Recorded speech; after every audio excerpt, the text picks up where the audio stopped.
अस्सलाम वालेकुम वरहमतुल्लाहि वबरकातुहू। वालेकुम अस्सलाम वरहमतुल्लाहि वबरकातुहू। मैं पटना से तशरीफ लाया था कि कलकत्ते के जो मजहबी मकामात हैं, अलावा सियाहती मकामात हैं, उनके सिलसिले में कुछ इंफॉर्मेशन अलग तरीके से दूँ। ऐसे यूट्यूब पर तो बहुत सारे इंफॉर्मेशन पड़े हुए हैं, लेकिन मैं चाहता हूँ कि जो इंफॉर्मेशन मैं दूँ वो मोतबर हो, उस पर लोग यकीन करें, और जब वो उनका सामना हो तो नहीं लगे कि ये बातें जो बताई गई थी वो दुरुस्त है। तो हजरत, मैं चाहूँगा कि आप अपना नाम बता दीजिए। मेरा नाम मोहम्मद शफीक कासमी, इमाम नाखुदा मस्जिद। जी, इमाम साहब हैं। ये हमारे दोस्त और बहुत बड़े तंज़ मज़ाक के शायर करम अंसारी साहब हैं। तो आप इस सिलसिले में अवामी जानकारी दे दीजिए कि नाखुदा मस्जिद के बारे में जो आप समझते हैं कि आम लोगों को ये जानकारी नहीं होगी या होनी चाहिए। बिस्मिल्लाहिर्रहमानिर्रहीम।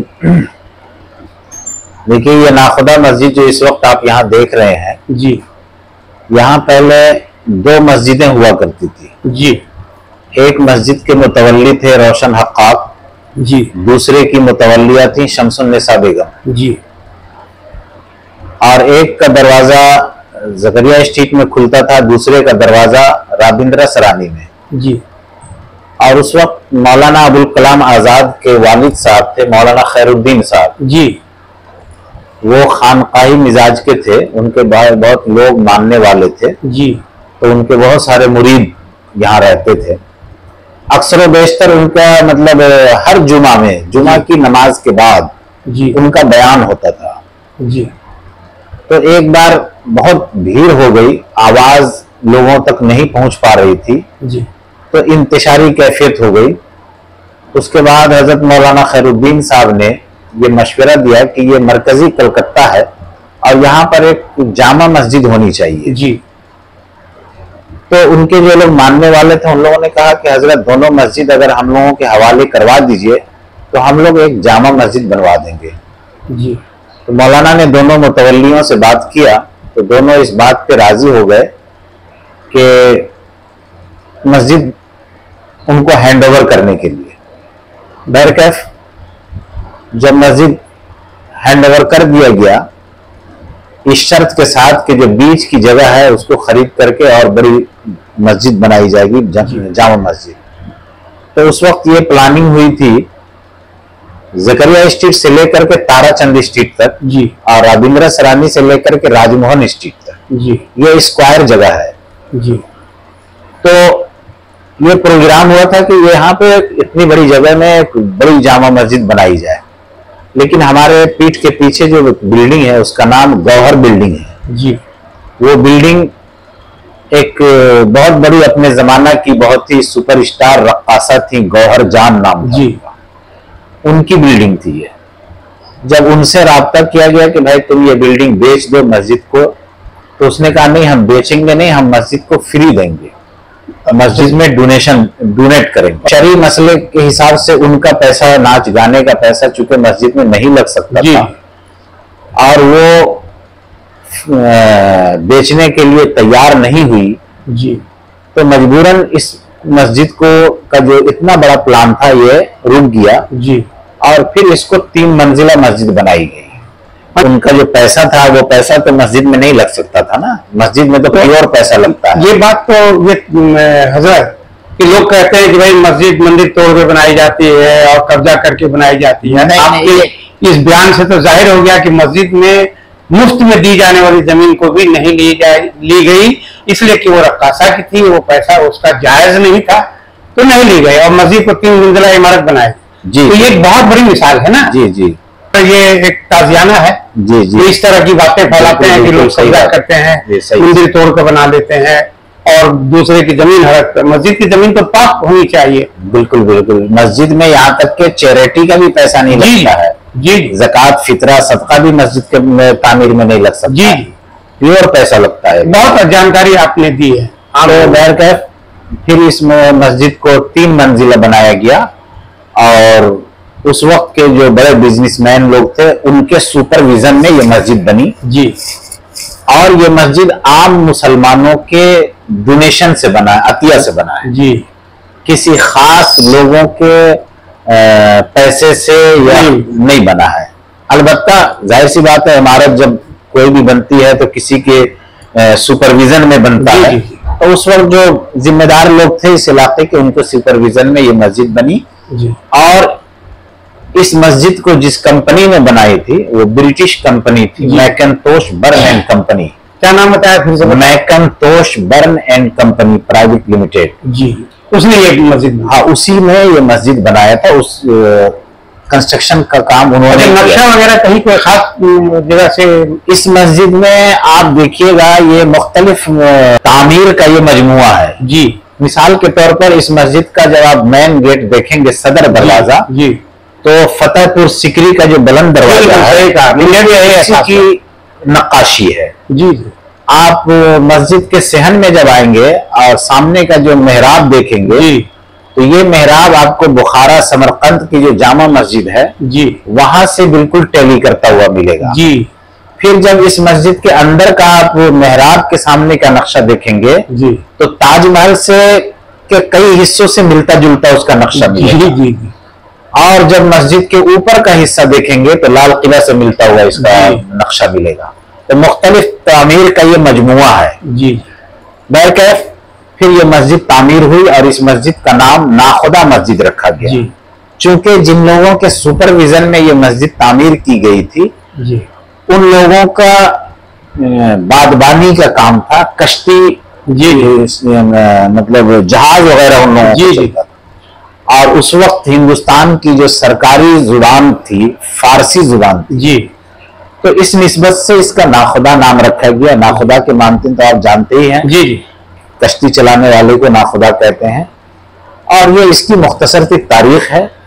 और इसकी एक और तारीख ये है कि इसमें पहले हमेशा अरब के इमाम होते थे जी, मक्की, मदनी, मिस्री, यही इमाम होते थे। रिवायत रही है। मैं इस मस्जिद का दूसरा इंडियन इमाम हूँ। पहले कौन? पहले हमसे पहले मौलाना साबिर साहब इस मस्जिद के इमाम थे, जो इंडियन इमाम थे। उनकी जिंदगी में ही मैं आया। तकरीबन मुझे यहाँ 30वां साल चल रहा है। 30 साल से? 30 साल से। तो ये इसकी मुख्तसर सी तारीख है। इसी मंजिल है तो जुमा के दिन शायद खुली जाती है। जी जी जी। ऊपर की 2 जो मंजिलें हैं वो जुमा के दिन खुलती है। पूरी कितनी मंजिल हो गई? 3 मंजिला इमारत है ये। 3 मंजिला जी जी।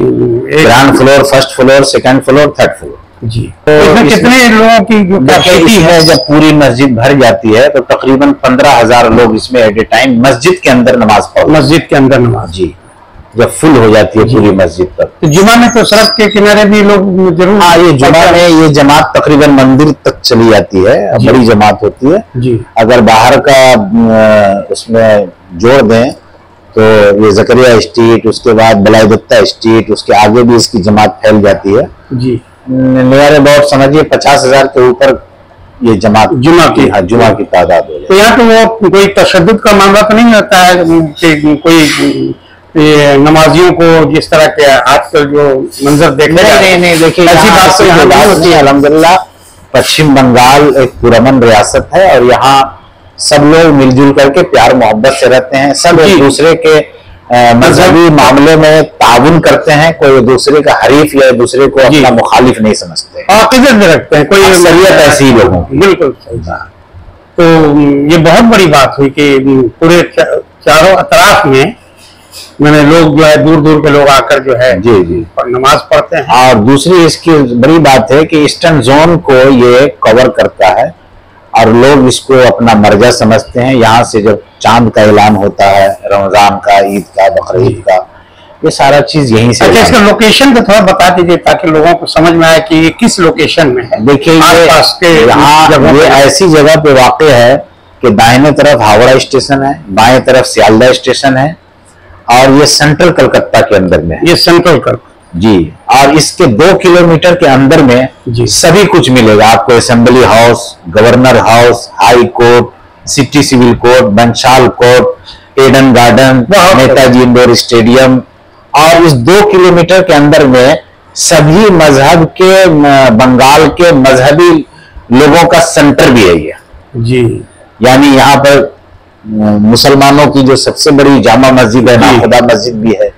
इसी के बगल में यहाँ पर हिंदू भाइयों का जो है राम मंदिर है कुछ दूर पे जी। इसके बगल में आप यहाँ पर हमारे सिख भाइयों का जो है गुरुद्वारा है जी।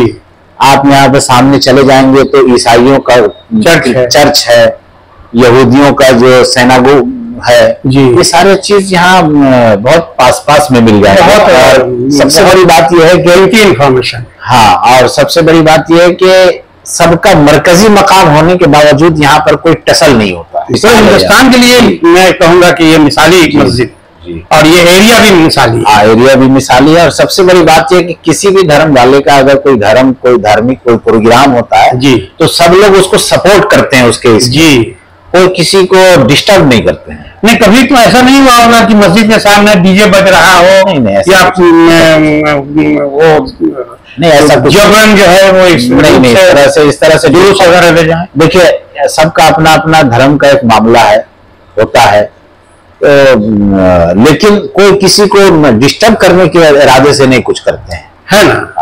ये बहुत बड़ी बात है, ये हिंदुस्तान के लिए ये मिसाली है। अभी जो जिस तरह का माहौल बदला है और जिस तरह सहन का जो है, जिसको मस्जिद में नमाज पढ़ने जाते हैं, बंगाल के कल्चर में नरमी है, यूनिटी भी है, नरमी भी, यूनिटी, रवादारी है। यहाँ एक कल्चर आपको रास्ते में मिलेगा जरूर जी, कि अगर आपको यहाँ रास्ते में चलते हुए किसी से धक्का लग जाएगा जी, तो जिसको धक्का लगता है वो भी सॉरी बोलता है, जिससे धक्का लगता है वो भी सॉरी बोलता है। ये कल्चर दोनों का एहसास है, हाँ, हमसे भी गलती और मामला वहीं खत्म हो जाता है। तो ये यहाँ का एक बहुत अच्छा एक सोच है। इमाम साहब, मैं आपका बेहद शुक्रगुजार हूँ। अल्लाह करे कि आप ही जैसे इमाम जो है मसाजिद में हो, ताकि अब जैसे मैं टीपू सुल्तान मस्जिद में गया, वहाँ के भी बनाऊं, तो वहाँ के साथ थे जो सफाई कर रहे थे शाम की, बंद कीजिए बताइए, मस्जिद का फोटो नहीं खींची, तो बहुत तकलीफ हुई मुझे। मेरे को ये अफसोस की बात है, इस तरह का इखलाक बर्ताव नहीं होनी चाहिए। देखिए, हरमैन शरीफैन से मुकद्दस कोई जगह नहीं है, बिल्कुल सही, लेकिन उसका लाइव टेलीकास्ट होता रहता है। तो शायद उनको इसके बारे में या तो नॉलेज नहीं है, कोई भी बात हो अच्छे से बात करनी चाहिए। आपसे मिलकर मुझे बेहद खुशी हुई और मेरे नाजरीन को भी आपकी जो जानकारियां हैं वो बहुत फायदा देंगी। शुक्रिया, नसीहत आमेज बातें। मुझे खुशी है आपसे भी बात करके मुझे बहुत अच्छा लगा। अल्लाह आपको जज़ाए खैर दे।